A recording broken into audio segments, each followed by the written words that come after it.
Hello friends, આજે આપણે બનાવતા શીખીશું બાજરાનો રોટલો.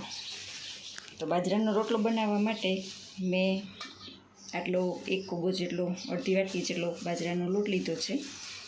અને હવે એમાં થોડું થોડું પાણી એડ કરીશું.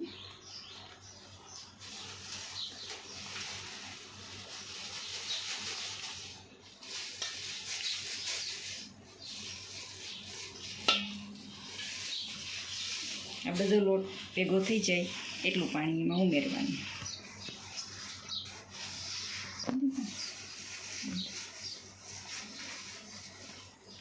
આ લોટ ભેગો થઈ ગયો છે. હવે આપણે ગેસ ચાલુ કરી દઈશું.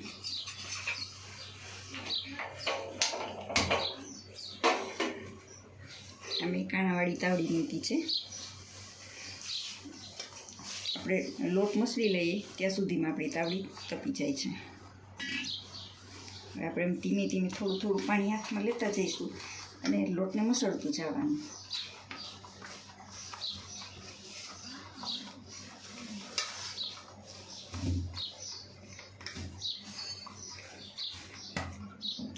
પાછું ભીનો હાથ કરતું જવાનું અને લોટને મસળતું જવાનું. એકદમ મસળી અને એક રસ કરી દેવાનો, જેથી આપણે રોટલો બનાવતી વખતે લોટ ફાટી ન જાય.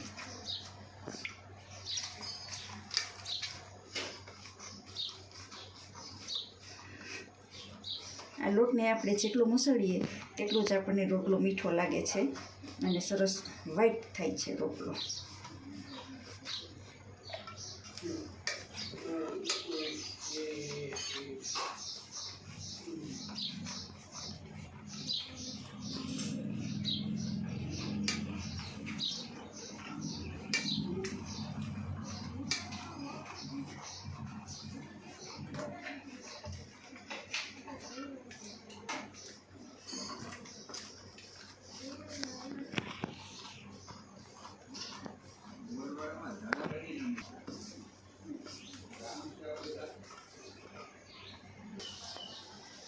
લોટ મસળી અને મેં સરસ ગોટો વાળી લીધો છે. હવે ભીનો હાથ કરી આપણે તે હાથમાં લઈ અને બે હથેળી વચ્ચે આપણે આવી રીતના ટીપતું જવાનું છે.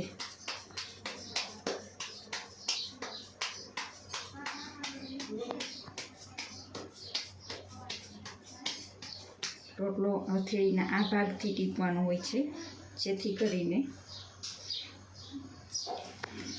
રોટલો સરસ પાતળો થાય છે.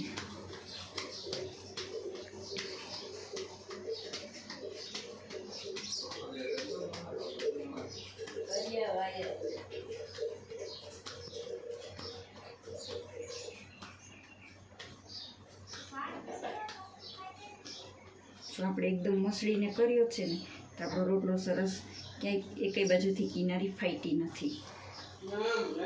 જો હવે આપણી તાવડી તપી ગઈ છે, તો રોટલાને આપણે તાવડીમાં મૂકી દઈશું.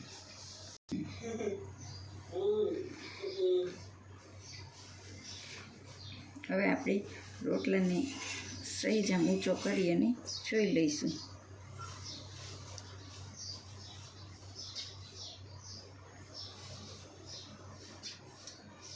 ઉપરથી રોટલો સુકાઈ ગયો છે, તો એમને આપણે થોડોક પાણીવાળો હાથ લગાવી દઈશું, જેથી કરીને રોટલો ફાટી ન જાય.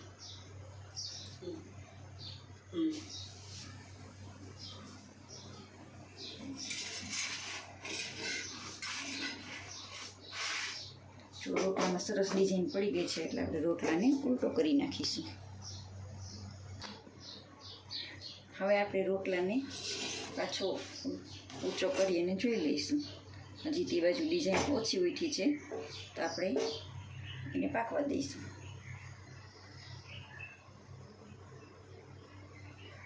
તેને ફૂલ ગેસ પર જ પકાવવાનો છે. આમ થોડી થોડી વારે ફેરવતા રહીશું.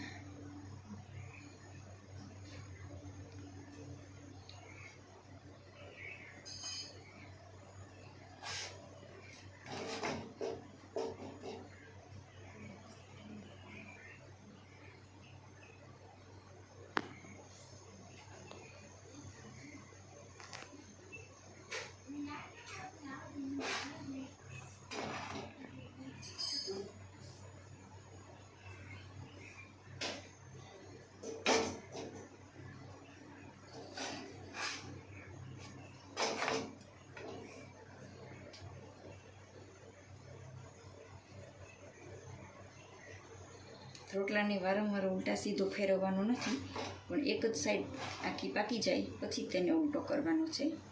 જો સરસ મજાની ડિઝાઇન બની ગઈ છે, તો હવે એને આપણે ઉલટો કરી નાખીશું.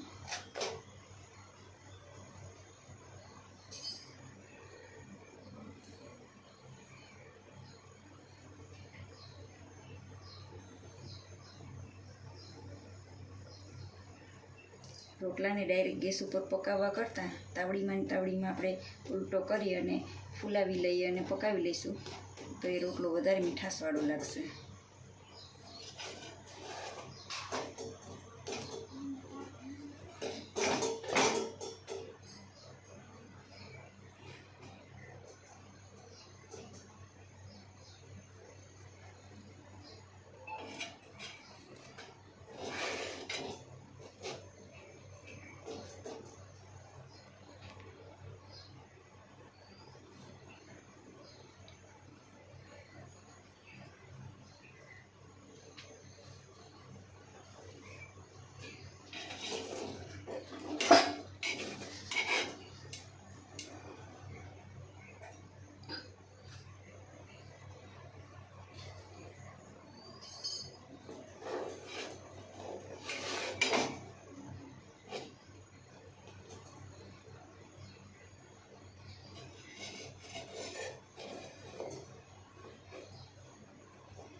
મસ્ત ડિઝાઇન બની ગઈ છે.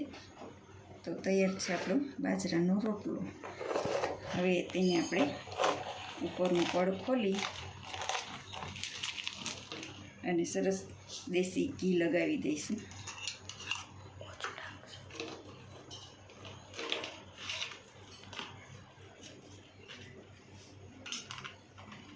તો મસ્ત મજાનો આપણો બાજરાનો રોટલો તૈયાર છે.